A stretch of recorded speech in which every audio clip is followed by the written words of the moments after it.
everyone. This is Jay Dobbins, your host of the Marvel DC Universe Fan Club. We are now episode 192, and I'll be doing my review on Anna. So, spoiler alert, if you have not seen Anna, I strongly recommend that you do not listen to this episode. You've been warned.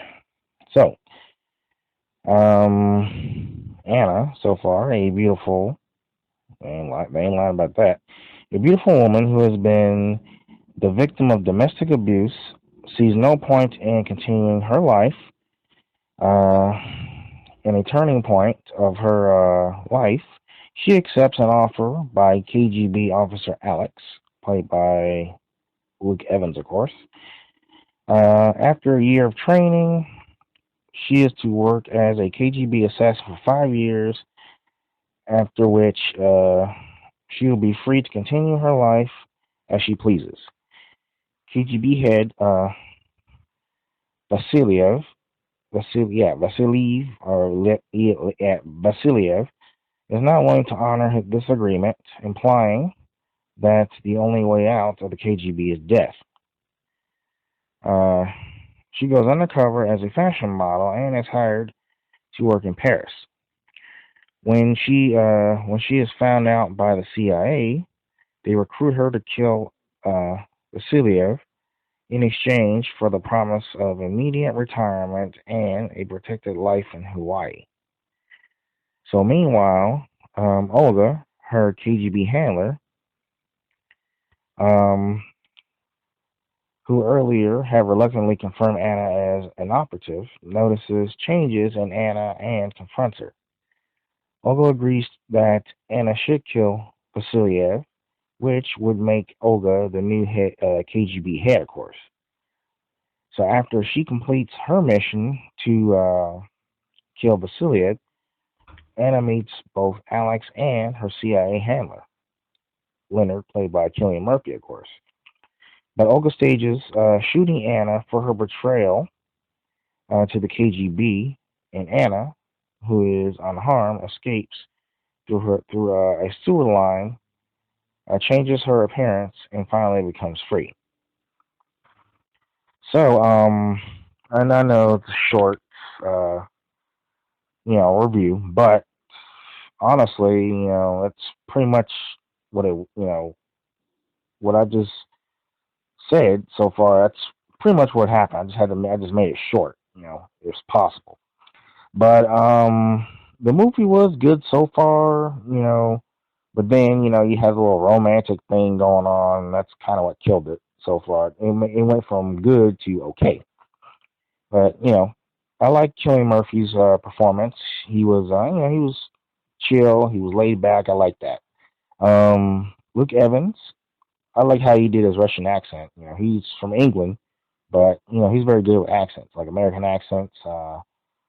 You know, of course, British accents as well, and of course, he did a Southern accent, I think too, and you know, Russian accent. That's a new thing. I like that. So, and of course, who doesn't love Helen Mirren?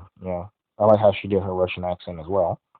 Um, legendary actress, brilliant actress. Very talented. The writing was good, but I think they could have done better. There were, there were people getting popped throughout the whole movie, so that was good. But the action sequences, there was only two, and it was pretty much, the same action sequences that were in the trailer. So if they had at least added maybe one or two more action scenes, the movie would have been good. It would have been on point. But you would Luke Benson, he was okay. I love the Fifth Element, but I think he could have done better. You would think that he would have watched the John Wick films to get a good idea of how the movie should be. Because you think Anna's like the female version of John Wick, but honestly, she did. But Sasha Luss, she's very hot. Gorgeous smile, beautiful eyes. You know, when I saw that Anna trailer, I was like, wow, I think I'm in love. But she did her thing. I liked it. I like how So Sasha Lush, she did do her thing. So kudos out to you, girl. If you're listening to this episode or podcast, whichever. But as long as you're listening, I just want to let you know, I'll give you props. So, but I think Luke Benson could have done more. Like at least add a couple, maybe one or two more action scenes for it to be on point. But I give it a 69 out of 100. So, but honestly, when I saw the Anna trailer, I thought that it was just I thought, hey, it was just a taste, but it turns out we got the whole meal. And then when we saw the movie, the only thing that was left was bones on a plate. I mean, come on. It's like the John Wick film was a lot better than this. I mean, because with John Wick, you saw the trailer, you got the taste, you saw the movie, you got the whole meal, and on top of that, you got leftovers. But you know, the leftovers were seeing the movie more than once. So I pretty much ate up all them leftovers.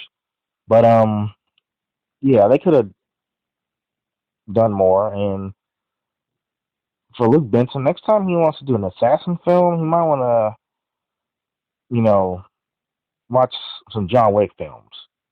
A lot of people can learn a lot from John Wick. So writing was okay, but they could have done better. So I doubt there's going to be a sequel. So hopefully there's not.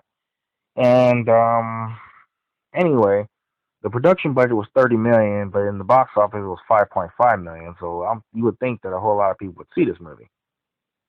But I mean, honestly, I don't know the box office reports that, like the new box office reports now. I don't, it might be more than 5.5 million, but last I checked, it was 5.5 million in the box office with a $30 million budget. So, but I was very surprised that it did $5.5 million worldwide. So, but yeah, I mean that's pretty much it. But next time for whatever Vice Mr. Benson, next time you want to do an Assassin's film, you might want to start watching John Wick films.